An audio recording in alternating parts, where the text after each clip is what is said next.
My name is Anne. I'm 20, and this happened this summer while I was home on vacation from university. It was one of those spontaneous thoughts. I figured, why not surprise my parents? I hadn't told them I was coming, which made me even more excited as I dragged my suitcase through the familiar streets of my small town. I couldn't wait to see their reactions when I opened the front door, expecting hugs and surprised looks from Mom and Dad. I discovered silence. It turned out that they hadn't arrived home yet. I was about to be disappointed when a familiar voice called out my name. It was Joe, my younger brother, who recently turned 18. He was 18 now, slightly taller than me, and had a broad smile that could light up any room. "Joe," I said, dropping my bags as we hugged. It was a simple, natural greeting, but I couldn't help but notice how mature he appeared. When Joe left, I shut the door and took a deep breath. The house was so quiet, and the realization that I was truly home began to sink in after a long drive back from university, which included crowded buses and noisy train stations. I needed to shake off my exhaustion. I decided to go straight to the shower. The hot water hit my skin, removing the grime of travel, and for the first time in weeks, I felt myself relax. It had been a difficult semester with assignments, deadlines, and the constant rush of life at university, but now, standing under the stream of water, I let my shoulders drop and exhaled. After the shower, I put on a loose summer dress.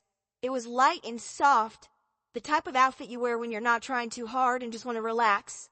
I padded barefoot to my room, pushing open the door and feeling the familiar warmth wrap around me. My old posters were still on the walls, and the bed was made with my favorite patterned sheets.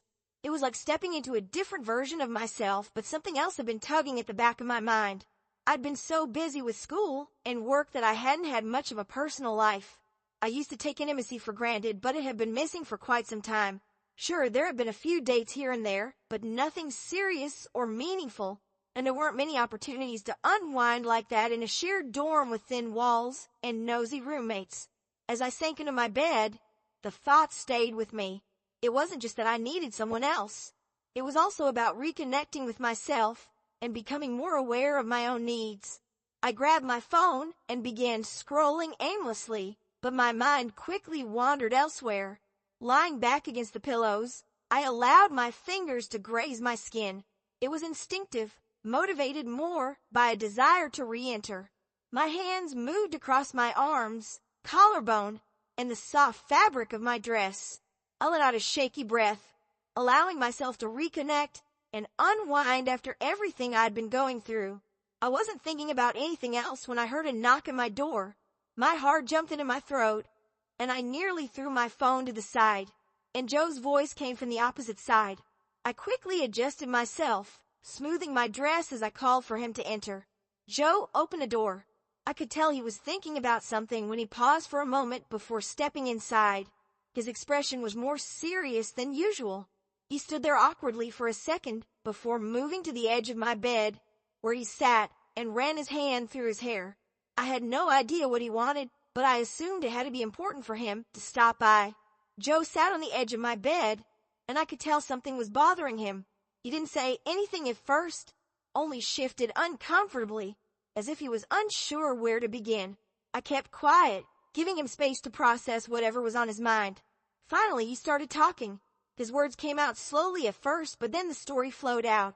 He mentioned his girlfriend, a relationship I knew he had for a while based on what I'd heard. I had always assumed they were happy together. One of those young, carefree relationships where everything is fun and exciting, but things weren't as perfect as they appeared. He told me about how they'd been fighting a lot lately over both minor and major issues. He felt that no matter what he did, it wasn't enough to satisfy her. She'd get upset with him about things he hadn't even realized were a problem, and the arguments would always leave him exhausted. He admitted that he cared about her, but was unsure whether he could go on like this. The relationship was beginning to feel more like a burden than something that made him happy. As he spoke, I couldn't help but notice how much he had changed since the last time I spent quality time with him. He was not the same child I used to tease or babysit. He had a quiet maturity about him now, a depth I hadn't noticed before. It hit me all at once that he had grown up, and not just physically, which was difficult to ignore. His shoulders were wider, and his face more defined. He carried himself differently, with newfound confidence. I listened as he spoke, my thoughts divided between his words and this new realization about him. There was something magnetic about him now, making it difficult to look away. It felt strange, almost unsettling, to see him in this new light. He kept going, opening up in ways I'd never seen him before. He described how exhausting it was to feel like he was always the one trying to fix things in his relationship, apologizing even when he didn't believe he had done anything wrong. He admitted that he considered ending his relationship with her, but he wasn't sure if he could do it. I wanted to console him, to say something that would make him feel better, but words didn't seem adequate. It was enough, so I did what came naturally. I leaned in and wrapped my arms around him. It wasn't the kind of hug you give out of politeness or habit. It was genuine, a way of saying without words that I understood and was there for him as we sat there, my arms wrapped around him. Something shifted in the atmosphere. I'm not sure if it was the way he relaxed into me or the warmth of his presence, but I became acutely aware of him, of the way his hair brushed against my cheek, of the faint scent of his cologne, and of the way his breathing slowed as he relaxed. Without thinking about it, my hand moved to his hair and gently brushed it back. It felt soft under my fingers, and I found myself tracing the line of his jaw, then down his neck. It was an innocent gesture, but it seemed charged. I could feel him relax even more under my touch. Leaning in just slightly, my thoughts were racing, torn between what I was doing and what I should be doing. I wasn't sure why I kept going and didn't turn back. Maybe it was the way he made me feel grounded, or maybe it was just my emotions at the time. It was an impulsive decision, the kind you make before you can talk yourself out of it. I couldn't stop. I don't remember making the decision, but at some point, I took his hand in mine and placed it on my leg. I felt him freeze for a moment, clearly taken off guard, but then his hands settled where I placed them. I could feel his hesitation as well as his curiosity. His hand was warm, and his touch was tentative at first, as if he wasn't sure whether he should move or stand still. He gradually began to trace small circles along my thigh, moving higher and higher with each pass. My heart was pounding in my chest, and I could feel heat rising in my skin. I had no idea where this was going, but I couldn't bring myself to stop it. Every nerve in my body was on high alert, responding to his touch in ways I had not felt in a long time. We stayed like that for what seemed like an eternity, his hand moving gently and exploring while I leaned into him, my face buried in the crook of his neck. My body seemed to have a mind of its own, shifting and arching under his touch, reacting to every movement he made. And just when it seemed like the moment couldn't get any more intense, the sound of the front door opening shattered the silence. I jumped back so quickly it felt like I had been burned, pulling away from him and adjusting my dress in record time. My heart continued to race, but this time it was from panic. Joe looked just as flustered as I did, his face flushed as he quickly scooted back, putting some space between us. I barely had time to catch my breath when my parents called out, their voices echoing throughout the house. They sounded excited, concerned, and relieved all at once. I forced myself to stand up and go greet them, my mind still racing from what had just happened. They hugged me tightly, asking why I hadn't told them I was coming. I mumbled something about wanting to surprise them while remaining as normal as possible. But even as we sat down for dinner, laughing and catching up, my thoughts kept drifting back to that moment in my room. I couldn't stop thinking about Joe's touch and how my body responded. I couldn't help but wonder if he was thinking about it too. The rest of the evening was a blur. I went through the motions of talking, laughing, and catching up with my parents, but my thoughts were elsewhere entirely. My thoughts kept returning to what happened with Joe. The memory of it stuck with me. The warmth of his hand, the way my body had reacted, the electricity in the air between us. It was all so fresh and vivid that no matter how hard I tried, I couldn't get it out of my head. Even though I went to bed that night, I couldn't sleep. I tossed and turned, my mind racing, replaying everything over and over. The way he looked at me before we parted ways, the softness of his touch, how it had felt to be so close to him. It was all too much to handle. I couldn't help but wonder what he was thinking and if he was as shaken by it as I was. The next day was even harder seeing Joe, and as I passed around the house, I sensed a strange tension between us. It wasn't particularly uncomfortable, but it was different, as if we were both aware of what had occurred but didn't know how to bring it up or how to act around each other now. I found myself stealing glances at him, noticing small details I hadn't noticed before. The way his jawline tensed when he was deep in thought, the way his hair fell across his forehead, the way he moved. Every time we crossed paths, my heart rate increased slightly, and I found myself overthinking every interaction. Did he notice how I looked at him? Did he feel the same pull as I did? Or was he just trying to forget it? I tried to distract myself and move on as if nothing had happened, but nothing seemed to help. My parents were preoccupied with their own affairs for the majority of the day, leaving me with too much time to think. I kept replaying the scene in my room, imagining how things could have gone differently. What if the door had not opened when it did? What if we didn't stop? The questions were endless, and they only made me more anxious that evening. My dad entered the living room, where I was sitting, aimlessly scrolling through my phone.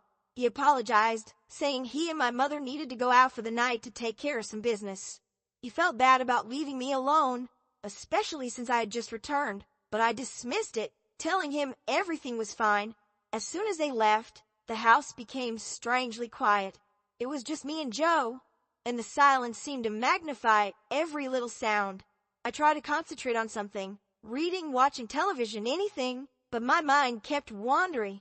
The stillness of the house only made matters worse, allowing my mind to wander back to the way his hand felt on my leg and how I felt when we were so close. I'm not sure when the idea first entered my mind, but once it did, it was impossible to ignore. I tried to talk myself out of it, to reason with myself, but the urge was too strong. The memory of yesterday was too fresh, too vivid, and the prospect of what might happen if I didn't stop myself this time was too alluring. It was late when I finally made up my mind. The house was dark and quiet, with the faint sound of Joe's breathing coming through the thin walls. My heart was pounding as I walked to his room, my bare feet silent on the hardwood floor. When I opened the door, I found him lying on his side with his back to me. He appeared calm, his breathing slow and steady in the soft glow of the nightlight. For a moment, I just stood there staring at him, unsure if I was going to go through with it. But then I found myself moving my feet and carrying myself to his bed. Before I could talk myself out of it, I slid in beside him, taking care not to wake him.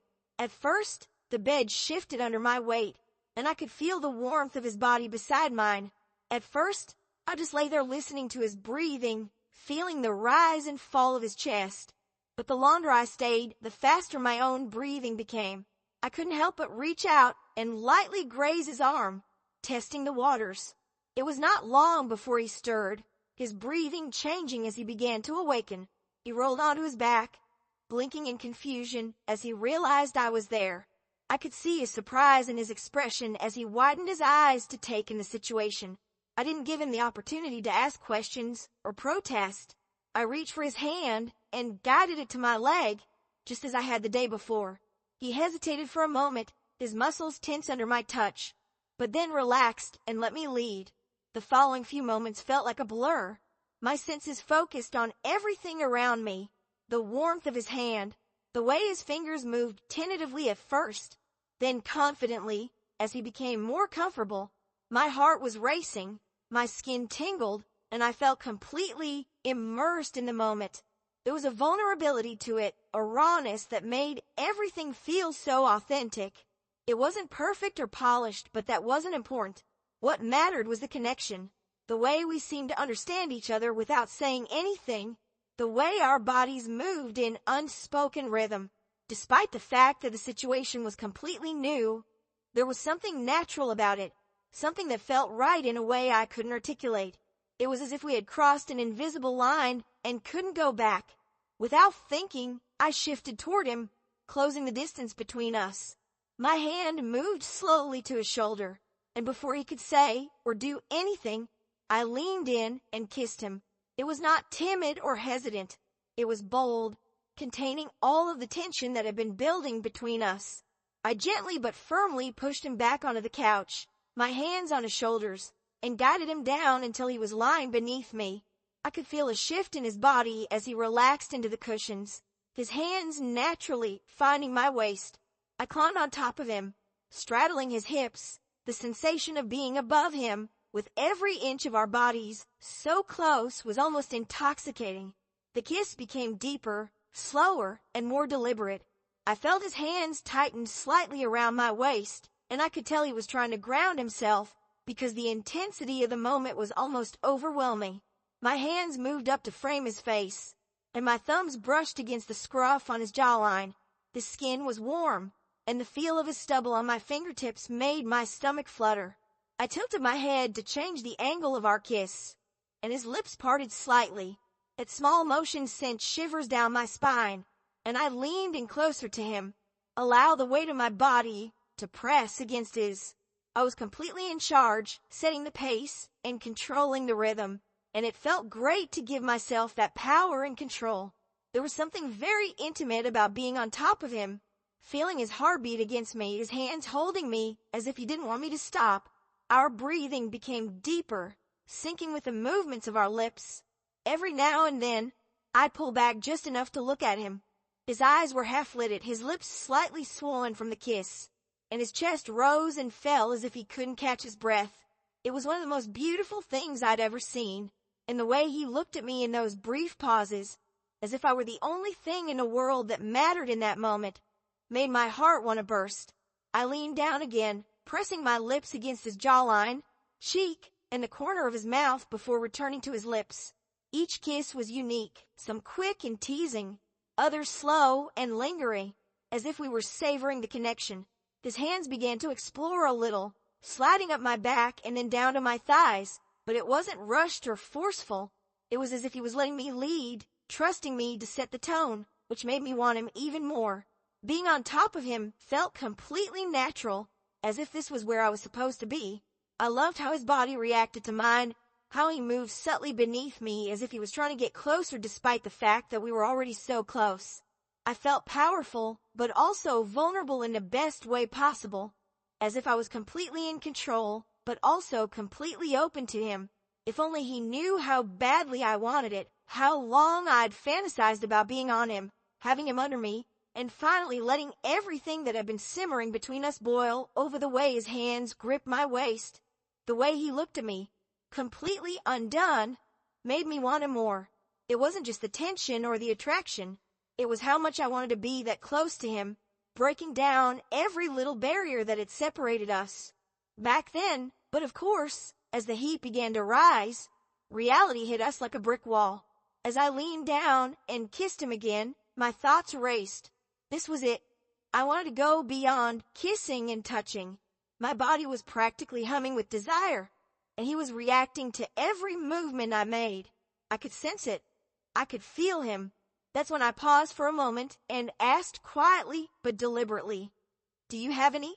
The expression on his face was one of confusion at first, as if he didn't quite understand what I was saying, followed by a dawning realization.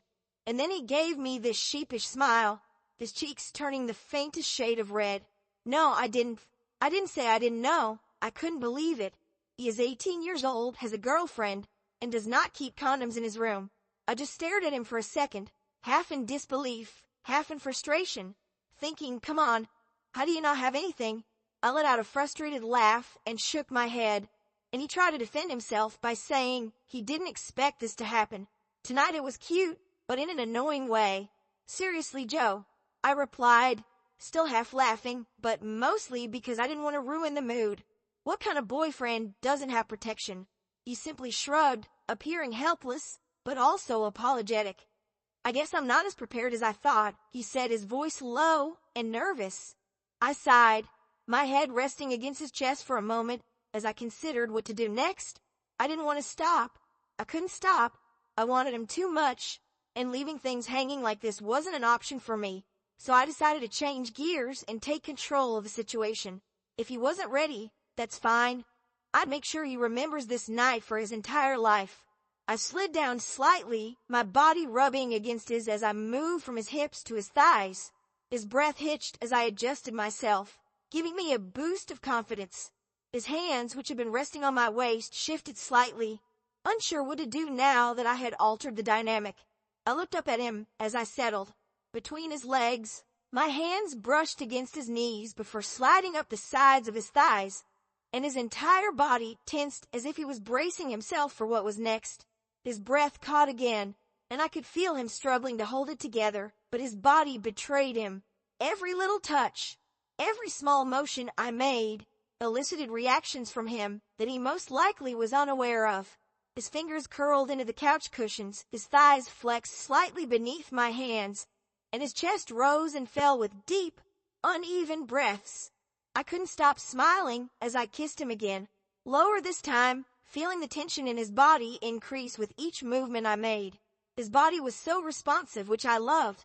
I loved knowing that I could do this to him, that I could elicit these reactions from him simply by being close and touching him in the right way. I grinned and kissed his stomach again before allowing my hands to wander a little more. His body felt warm to my touch, and every movement I made seemed to send another shiver through him. It was intoxicating to watch him come undone like this, knowing that I was the one causing it. As I continued, I could feel him relax more and more, his body melting into the couch as he let go of any tension or hesitation he was experiencing. He began to move with me, slowly at first, his hips shifting slightly, his hands eventually finding their way back to me, resting on my shoulders as if he needed something to hold on to. The sound of his breathing, the quiet little noises he made beneath his breath, only fueled me. Furthermore, I appreciated how sensitive he was and how everything I did seemed to amplify his reaction. His body was practically speaking to me, guiding me in a quiet, instinctive manner, and I liked it. I enjoyed it even more than I expected because I knew he was having fun. The fact that he was completely at my mercy added to the experience. At some point, he let out a low, almost inaudible groan that sent a jolt of heat straight through me. I paused for a moment to look at him again.